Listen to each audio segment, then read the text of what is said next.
Shalom, and welcome to another in our series of podcasts from Temple Beth, a dynamic center for conservative Judaism in Los Angeles. This is a recording of a Shabbat teaching with Rabbi Adam Kligfeld. I have a soft spot in my heart for the daughters of Tzlofhad for at least two reasons. One, because one of them is Noah, right? Which is my oldest daughter's name. And I don't know, 20, 25 years ago, it was not nearly as common to have modern Jewish women named Noah. In fact, at Noah's baby naming in our synagogue in Monroe, there was an older gentleman who was a survivor of the Shoah, originally from Poland, and wonderful guy, and Leb Suke de Zimra, and also said what was on his mind. And when we announced the name, he was in the back of the room, and he says, "Noah? What kind of name is that for a girl?"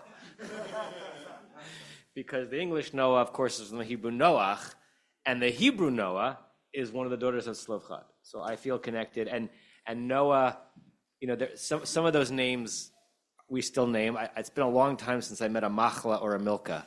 But Tirza we get some Tirzas, we get some Noahs. And also because their story, which sometimes is overtold, meaning there are ways in which we moderns try to find hints in our ancient tradition that our egalitarian and liberal way of doing life in Judaism was foreseen by the Torah. And sometimes my reaction to that is, we might be seeing things that aren't actually there. There is something extraordinary about the story of the daughters of Tzlofhad. It may not be as pre-modern as we would like it to be, but just to remind you of the story, that when inheritances are being handed out in Parshat Pinchas, the daughters of Tzlofhad, Tzlofhad, who died in the desert with no male heirs, come to Moshe and say, "Hey, the way the rules are established now, we're not going to get any of Abba's land because we're not men, and he had no male sons, and therefore his line is going to be basically be eliminated in terms of inheritance." And they petition Moshe, and Moshe brings the case to God, and God basically sides with them. It is sort of there's something wonderful about that story. It's helpful to remember that it's not really about women's rights, even though we'd like to think of it as kind of being about women's rights.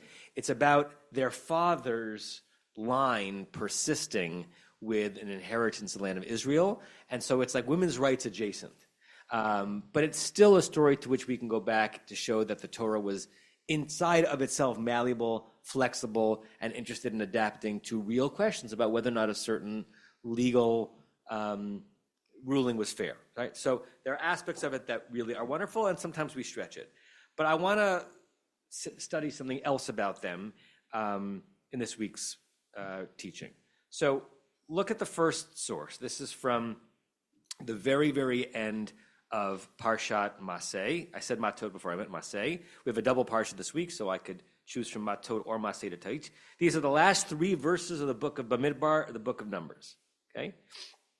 And it's been about 10 chapters since we heard about the daughters of Tzlofhad. But as the book of Bamidbar is ending, we have the following. Vatiyena machla tirza v'chogla umilka v'noah. Benot Tzlofhad livnei dodehen l'nashim. Machla, Tirza, Chogla, Milka, Noah, who were the daughters of Tzlofhad. Vatiena, they became, livnei dodehem, to the sons of their uncles, linashim. In other words, they became wives, right? They didn't become women. Nashim can mean both wives and women, meaning they married their cousins, okay? Torah says they married the cousins, and if you read in Parshat Pinchas from this week, it explains how the ways in which they chose to marry within their tribe, it meant that the land was going to be staying within their tribe, because it was very significant that land stayed within the tribal designations. Okay, that's verse 11. Mimishpechot b'nei Menashe ben Yosef hayu l'nashim. They became wives within the clans of the sons of Menashe, who were the sons of Yosef. Vatihi nachlatan, and their inheritance, al mateh mishpachat abihen, stayed within the tribe of the family of their father, as was their original concern, right? So basically, and this is why this is not always a great story to teach in a let's break down the patriarchy approach to text, because the way that their requests got satisfied was to make sure they married men from their tribe, right? So it's still a very patriarchal society. Eila HaMitzvot, these are the commandments, V'Mishpatim, and the statutes, Asher Tziva Adonai Biad Moshe, that God commanded in the hands of Moshe. By the way, when we're done teaching today, please give me the sheets back. I forgot to set up the safari to not have God's name be written, so this has to be put into the Geniza. El B'nai Yisrael, to the children of Israel, Ba'arvot Moab, on the plains, the steppes of Moab, Al Yarden Yerecho, on Jordan near... on Jordan near Jericho. And this is the end of the book, right? And if you're laning it, you get the special trup for the end of a book, right? So it would be Asher Tziva Adonai Biad Moshe B'nai Yisrael B'arvot Moav Al Yarden Yerecho. And if we were in shul, you would say Chazak, Chazak. Okay. So it's a flourish, okay? Whenever we think about what happens in Parshat Pinchas, we come back to the daughters of Tzlofhad, all five of them, as the penultimate and anti-penultimate verses of the book of Bimidbar. Okay. Now go back 10 chapters. In chapter 26, verse 33, this is when we meet these women. I want to read carefully and tell me if you notice anything. Tzlofhad ben Chefer, Tzlofhad. You also don't hear a lot of boys named Tzlofhad anymore. Right? Some names just disappear. I don't know. Anyone considered Tzlofhad when they were naming their sons? The son of Chefer. Lo hayu lo vanim, had no sons. Ki'im banot, just daughters. B'shem banot Tzlofhad, and the name of the daughters of Tzlofhad were Machla, Noah, Chogla, Milka, Tirza. Have I noticed anything? Alan. Good. The orders of the names is different. Joey, do me a favor. Will you put that microphone somewhere where someone, like, we should have two. Oh, yeah, we have two. So put one over there. Put one in front of Michael and Alan, if you don't mind. And then with this one, so that when people are contributing, we can hear, right? The order is different. When we met them, right? Source 2 is actually the first one. When we met them in the source I just read, we're introduced to them first Machla, then Noah, and then Chogla and Milka and Tirza. It's also interesting where the vavs come. You have Machla, then Noah, Chogla, Milka, then Tirza. Almost as if it's like you have the duo of Machla and Noah. And then the trio of Chogla and Milka and Tirza. Above, we had Machla, Tirza, Bechogla, and Milka and Noah. So we have both a difference in order and a difference in where the vavs come. Is the vav significant? Who knows? We're trained to think that every letter in the text is significant, but the order is certainly interesting. Look at source 3. This is also within Parshat Pinchas, deeper into the story, when they are bringing their appeal to Moshe. Vatikravna b'not Tzlofhad, the daughters of Tzlofhad came close. And who were they? Ben Chefer, the daughter, Tzlofhad, the son of Chefer, who was the son of Gilad, who was the son of Machir, the son of Manasseh, all of his lineage. Lemishpachat Menashe, Ben Yosef, so all the way back to Yosef. Ve'ele Shmo b'notav, and once again, here are their names: Machla, Noah, V'chogla, Umilka, V'tirza. Notice anything? In different order. So the order is the same, but the vavs are different. Right. So the orders is the same the first two times that their names are mentioned. And we get an extra vav. So if in the first one we're reading it as a duo and a trio, now it looks like we have a trio, and then Milka by herself, and then Tirza by herself. This either means something or nothing. I know that's obvious to say, but it either means something or nothing that the order is different. Before we turn the page, and hoping no one read ahead, what do you think? What might have been the rationale? What are we supposed to understand from the fact that when we're introduced to the daughters of Tzlofhad in the story, it's one order. And then when the Torah is kind of remembering them later on and mentioning they got married, it's a different order. Thoughts? No wrong answers. All answers are interesting. Thoughts? Yes, Rebecca. It just might be that they got married in a different order. So the first two may be the order of their age, and maybe they didn't get married in the same order. Okay, so we're getting somewhere. The first two is introducing them vis-a-vis their relationship to their father, and the context of the third mentioning, which is the first on the page, is their marriages, and maybe they married out of order. And why might that be interesting to note in the Torah? Because, I mean, to borrow our phrase, Yenta has to make a match for you before she can make one for me. The oldest one is supposed to be the one that gets married first. Right, and that we've seen that in the narratives of the Torah be significant, right? The whole Rachel and Leah situation is because in ancient society, even outside of our tribe, right, to Lavan, right, it was significant to marry off the older one before the younger one. So maybe the Torah is highlighting here, these five were indeed Machla, Noah, Chogla, Milka, Tirza, but they were married off as Machla, Tirza, Chogla, Milka, Noah, right? And so Machla was the first one maybe to be born, and she was the first one to be married. But Noah was the second one to be born, but she was the last one to be married. Poor Noah. Not in our family. In our family, first one born, first one to be married. Yes, Rebecca. They might also be married, the first three might be married to the same cousin. Maybe that's why they're a trio. Married to the same cousin? I don't know. Not unheard of. Yeah, I mean, in halachic language, you couldn't marry two sisters, even though in their lifetimes, right? In biblical narratives, Rachel and Leah marry each other. Maybe they're being married off. Machla, Tirza, and Chogla were married, and Milka and Noah were married. Interesting. Okay. Any other possibilities? No answer is a wrong answer. Okay. Or three sisters to three brothers. Okay. Brian? Maybe we're talking plural marriage. That's why the Vavs are where they are. Uh-huh. And what would explain then why the Vavs are where they are in source 2 and 3 when it's introducing us to them and there are still different placements of Vavs? By the way, I don't have an answer to that question either, right? I'm just noticing, right? Okay, turn the page.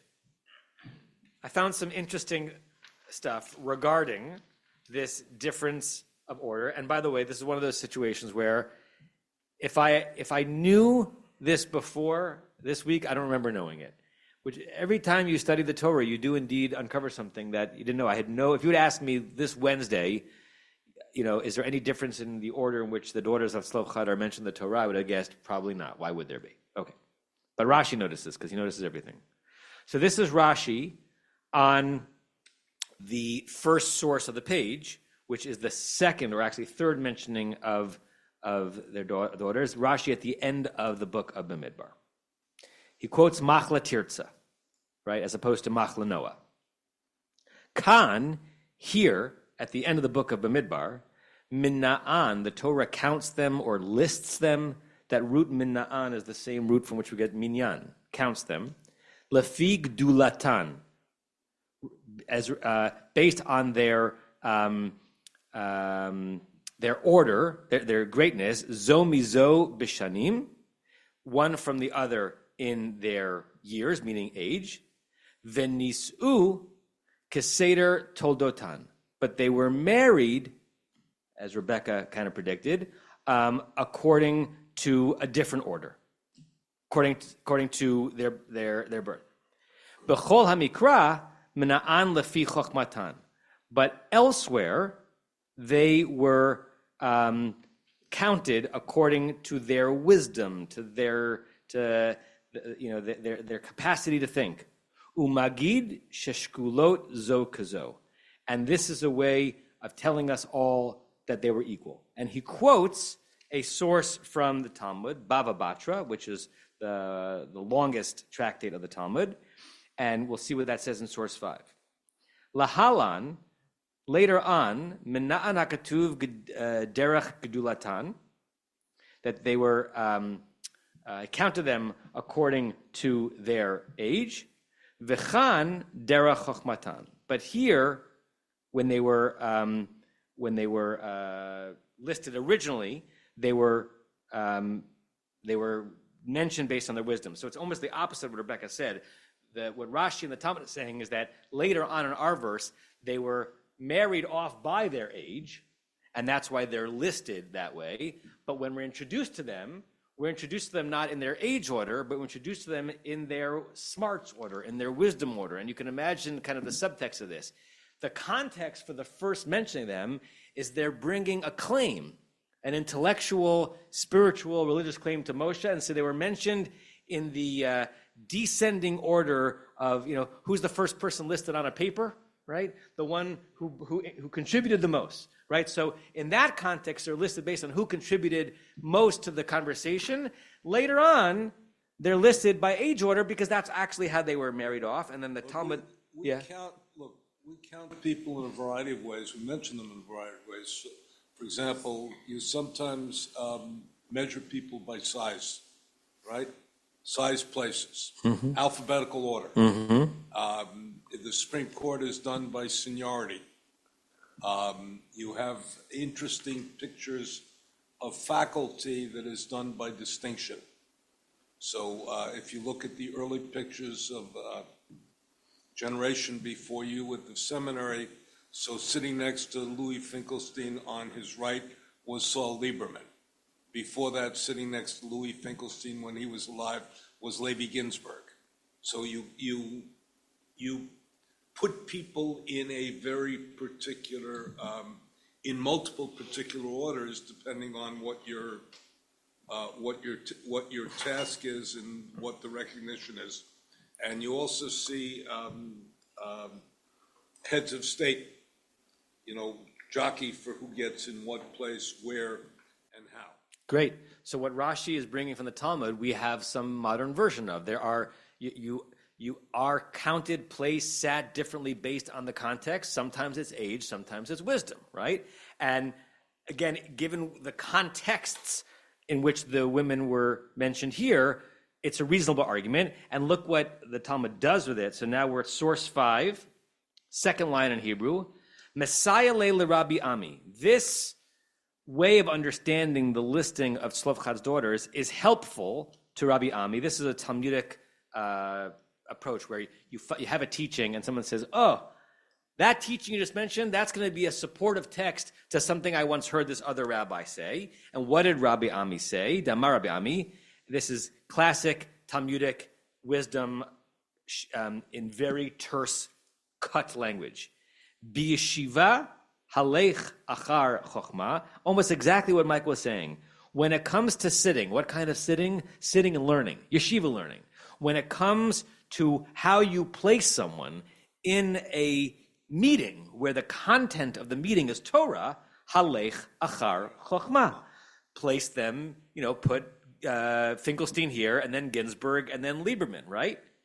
B'misiba, but when it comes to a party, when it comes to actually misibah here could either mean party or kind of like a reception, or it could be from seba, reclining, right? When it comes to like kulanu misubin, when it comes to a gathering for food and for fun, halech achar zikna, go after their age, meaning place people based on their age. And if you're trying to figure out how that maps onto the Tzlofhad daughters, in the first mentioning of them, that's more yeshiva. They're bringing a halachic argument to Moshe, and so they're listed according to the Chokhmah. Later on, they're getting married. It's a mesiba, it's a party, it's fun, it's food, it's lying down, if you will. Therefore, it goes after their age. Amar Rav Ashi.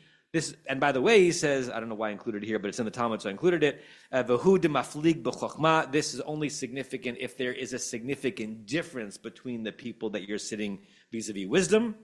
V'hu demaflig b'zikna. And also, it's significant only if there's a significant age gap. If someone's born January 9th and someone's born January 11th, you don't have to sit one in front of the other.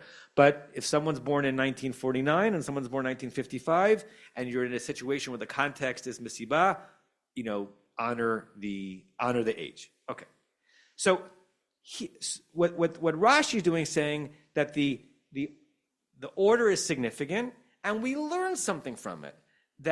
And to this day we still do it. There are times in which we put people in a particular order based on the rationale for that gathering. Okay, that was interesting enough as it is, and they did some more digging.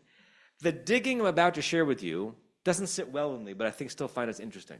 I find it interesting sometimes to peer into other Jewish cultures' treatment of text and to realize, A, how different our Jewish lives are from theirs, and is there anything to learn? Sometimes yes, sometimes no.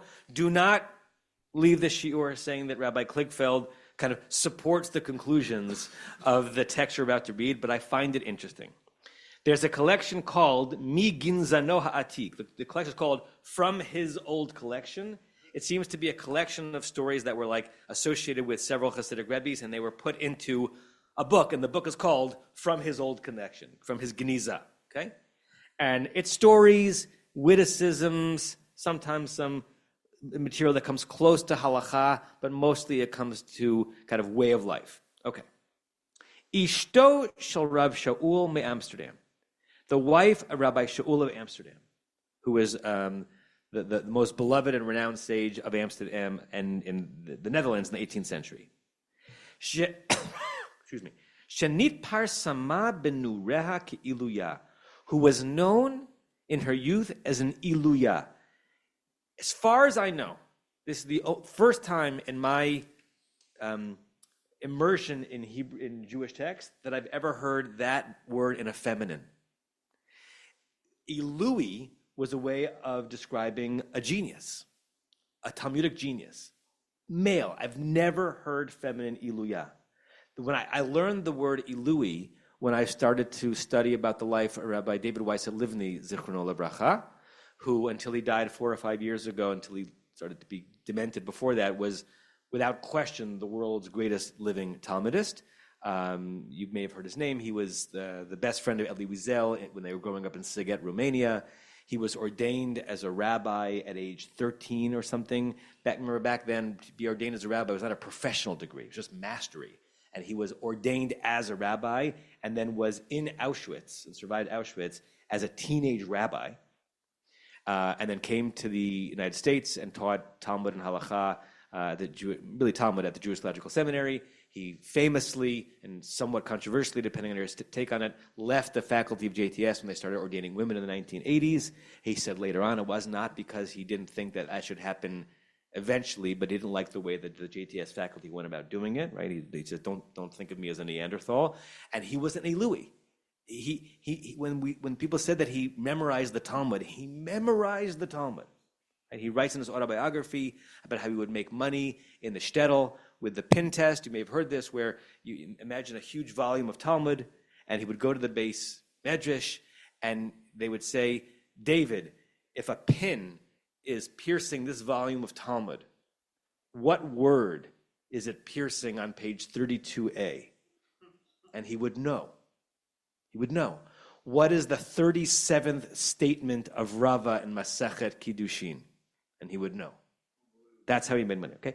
Ilui. I've never seen Ilui. Have you ever seen the word Iluya, Michael? Right. So apparently... Let me interrupt. Please.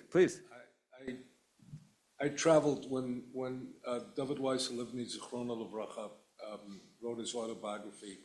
I traveled with him to about 4 cities to interview him because they didn't think that he would command it as a speaker, but he was a great conversationalist.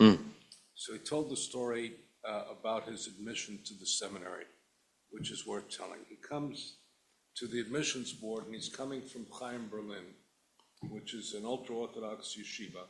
He's coming to the admission board, and the admission board asks him why he wants to be a conservative rabbi. But he's obviously of the caliber that you can't make the decision not to admit him. So they send him up to Chancellor Finkelstein. Finkelstein asks him a very different question. He says, "Why do you want to come to the seminary?" He said, "I want to come to the seminary to study the Yerushalmi, the Jerusalem Talmud, with Shaul Lieberman." You want to study the Jerusalem Talmud with Shaul Lieberman? Welcome. First day in school, he's called to the chancellor's office, and he's afraid they're going to throw him out because they've discovered he doesn't want to be a conservative rabbi. What are they training him for at the seminary? And Finkelstein sits him down and says, we have a deal. As long as you're at the seminary, I'm responsible for your parnasa, for your salary, and you are responsible to study the Yerushalmi with Lieberman. He hands him a check. In those days, it was for $2,500, which was a year's income. And he said, you are to take no jobs, and as long as you are here, I am responsible for your parnasa. The entire time he was at the seminary, under Chancellor Finkelstein's watch, he said he never knew how much he made. He got his contract, he never looked at it, he signed it, handed it back. And he said if in the world to come, if Chancellor Finkelstein goes up there to do this to a man 2 years out of Auschwitz, is to give you an automatic entree into it. But he said, I came here to study the Yerushalmi, but they asked him a different question. Why do you want to be a conservative rabbi? He had no conceivable idea. And he mimicked it and broke the audience into laughter because... Yeah. Well, that story, it connects to how and why I met him, because at the end of Chancellor Finkelstein's life, he had Parkinson's disease, and he was not able to leave his apartment. And starting in 89 or 90, maybe before that, a group of people started going to his apartment at Upper West Side Manhattan to daven with him because he couldn't leave. And the Rav of that minyan was Rabbi David Weiss Halivni. And when Chancellor Finkelstein died, I think 1991 or 92, something like that, all of a sudden you had a bunch of people for whom their Shabbat morning reality had been davening in Finkelstein's apartment for years, and that was their minyan now. And so they founded a minyan, KOE, Kihilat Orach Eliezer, the congregation of the guests of Eliezer. Eliezer was Professor Finkelstein, and it was really the first kind of wedge minyan in Manhattan where you had people who were kind of fleeing some of orthodoxy strictures and fleeing some of the conservative movements to leniencies, and they came together, and it was one of those, it was separate seating, but not really mechitza, and women could lead some things and other things, and the Rav of that minyan was Rabbi David Weiss Halivni, and that's where I davened for most of college. Remember, there was one time we were davening, they met at the old age home on 103rd Street in Amsterdam, or Columbus, I forgot, and the laner was reading through, and all of a sudden gets to something, and there's something happened in the text, and he calls over Rabbi Halivni, and Rabbi Halivni looks, and there's some issue, and so it's clear they have to replace that scroll. So they roll that up, and then there must have been another scroll, 4 hallways away in the old age home. So there's a hustle and bustle because there's an issue with that Torah. So as we're waiting for the other Torah to come in, one of my friends who was in that era where you just looked for an opportunity to ask your rabbi a question, even though if it wasn't a good question. So he goes over to Rabbi Halivni and he asks a stupid question. Or he asks a stupid question and he got a better answer. He says, Rabbi Halivni, was there a mistake in the Torah? And Rabbi Halivni says, a mistake in the Torah? The Torah's perfect. How could there be a mistake in the Torah? There was a mistake in the Sefer Torah. And that was Halivni. So, all of that is to say, I've never seen the word Ilui in the feminine, but apparently the wife of Rabbi Shaul of Amsterdam, his wife was famous as a child for being an Iluya, an absolute genius of Talmudic studies. What you're about to read next is hard to read. By the way, which also tells you that women could study the Talmud as early as the 18th century. Correct. And this is very sad to me, what we're about to read. Kshehu amas eleha acharei chatunata ol hatipul biladeha. When after her wedding, the burden, the yoke of tipul, of the taking care of her children, hu amas aleha how do you translate it? Imposed upon her. Hifsika limudeha. She stopped studying. Sha'alu ota. They asked her, Ma tam hadavar. That's also interesting in the story. Meaning, she stopped studying when she became a mother, and they said to her, why? Why'd you stop studying? You were on your way to being a Talmud Chacham, a Talmidah Chachama. Heshiva, she answered, in line with our text today, but very sad to me. Benot Tzlofhad nimnu b'chol hamikra lefi chochmatan. Throughout the text, the daughters of Tzlofhad were listed originally according to their wisdom, their smarts. V'kan, and here at the end of Parshat Maseh, lefi toldotehen, according to their births. Madua, why, she said? Kevan shenit chadnu, once they were married, v'nitna rechaim al tzavaran. That's a very heavy phrase. When the millstones were placed around their necks, the millstones of the burden of being married and raising their children, nishtakcha chochmatan, their wisdom disappeared and dissipated. Lefichach, therefore, lo nimnu ele keseder toldoteha. Therefore, at that point, they were only counted according to their age. What is she really saying?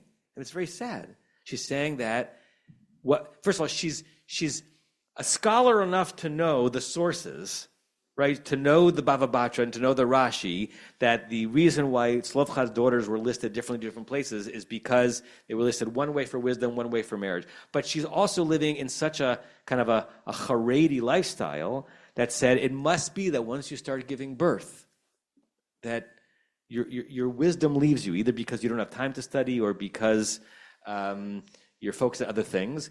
And if it was good enough for the daughters of Tzlofhad to at that point just be wives and mothers, it's good enough for me. I'm like moved by this tale. I'm troubled by it. I'm inspired by the notion of a woman in Amsterdam in the 18th century being known as one of the great scholars alive, and then saddened to know that she didn't write her sefer. And hopefully she raised children who contributed much to the Torah world. But it's poignant, isn't it? Right? Yes, Rosemary. Could we give the microphone to Rosemary?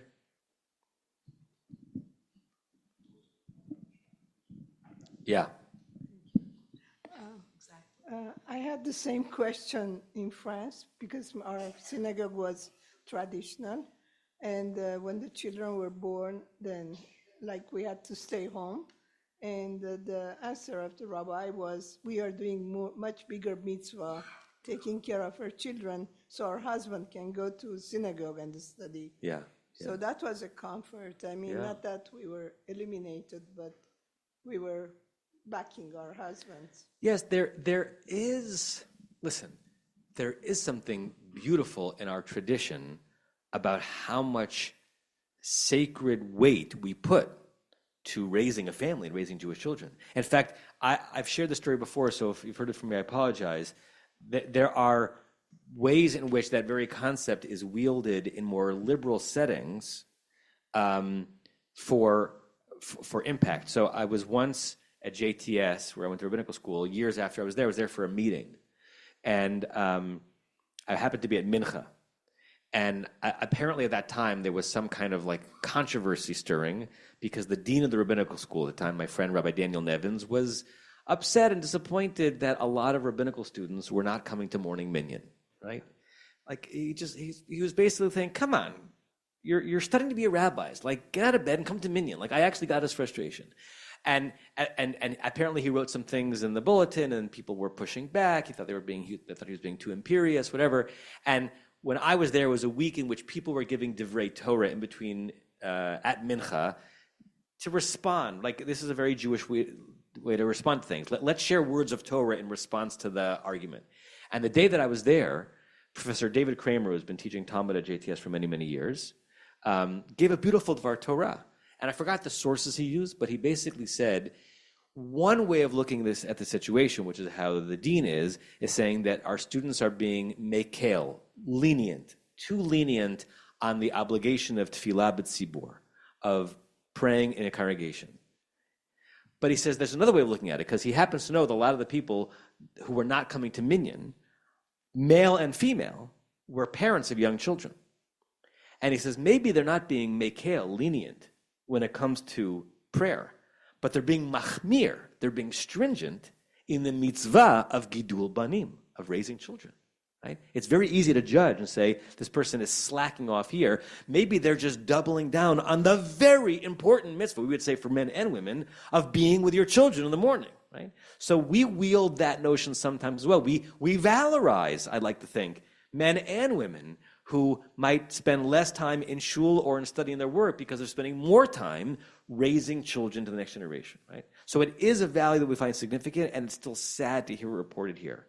We're over time, but I just want to share one story quickly because some of us in the room were not so long ago at the grave of the Chatam Sofer, who was the great rabbi of Pressburg, Bratislava, and because in my study, I was not looking for this, but I found it, I wanted to share it. But Bobby, you're going to say something?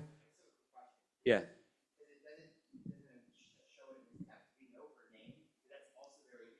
Yeah.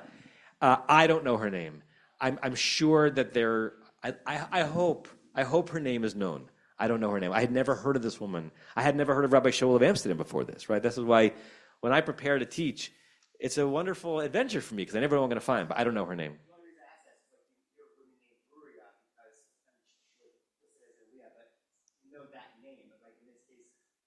I know. Even in the story, she's known as the wife of Rabbi Shaul, right? It's interesting. And it's in this collection I found is in a very frum collection, right? So sometimes they're bizarrely modest to not even mention a woman's name. Rebecca? Yeah, I just wanted to say that now you would say Ilui for a woman as well. So you could say about like a musician, he Ilui. And you wouldn't feminize it? You wouldn't say Iluya? No. Interesting. Like actor, now you don't say actress anymore. So, interesting. So if you might hear it now. Interesting. He said that. Huh. Well, I also had never even heard it about a woman, let alone feminized. Let's read the story quickly. So the Chatam Sofer, at whose grave Bobby and I, anyone else who was here was there? Just Bobby and I were 2 weeks ago or so in Bratislava. The Hebrews at the very bottom of page 2. Chatam Sofer hikpid ma'od lo lahasi benotav hatzirot lifnei bechirot. The Chatam Sofer, very makpid, very punctilious, very focused on not marrying off his younger daughters before his older ones.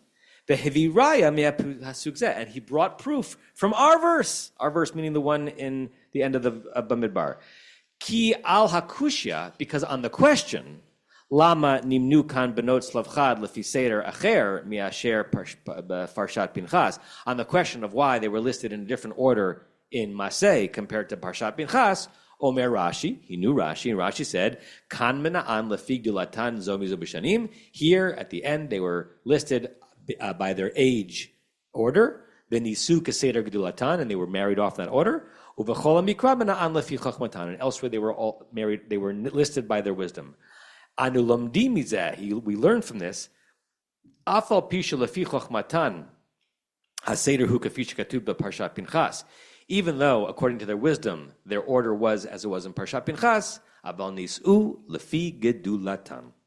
They were married off according to their size, their age. Ukeseder toldotan, and the order of their birth, lefi gilan. So it's interesting. We learn, we're inspired by the daughters of Tzlofhad in terms of women's voices being significant in the tradition. The Chatam Sofer was inspired by the daughters of Tzlofhad to make sure that he never married off his daughters out of order. Right? We are all drawing from the same deep, rich reservoir, and we are drawing different conclusions, which is what it makes it wonderful and sometimes confounding to be part of a worldwide Jewish tradition that is across many, many, many, many cultures and many, many responses to modernity and tradition. At your own pace, read the story at the bottom because it's also interesting and disturbing. And we'll end it there. You've been listening to another in our series of podcasts from Temple Beth Am, a dynamic center for conservative Judaism in Los Angeles. If you enjoy these podcasts, we invite you to write a review on the Apple Podcast website or wherever you get your podcasts. For more information on Temple Beth Am, Los Angeles, please visit www.tbala.org.